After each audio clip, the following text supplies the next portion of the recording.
Hey everybody, here we have two vintage 1980s Whirlpools. This one's been dented in.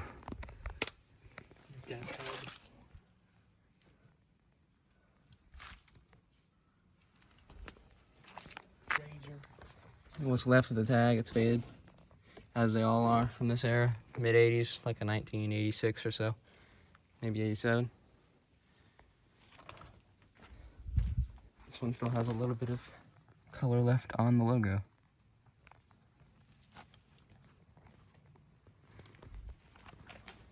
Let's see.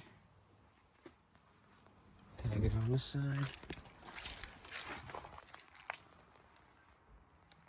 It's faded, of course. Romex. It's probably like a 2.5 ton or so. 2 ton would have 2 blades, so it's definitely a 2.5 ton. Got an older Whirlpool. See if this one still has a sheet. Mid-80s Whirlpool.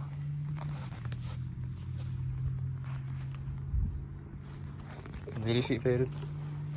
Let's see. And of course it is. Yeah, they always are on these. It's like a mirror almost. Yeah, they do that on these. I've worked on a lot of these things. They're freaking tanks. All right. Oh, that's kind of funny. Has an Amana logo on the side and a GMC logo on the top.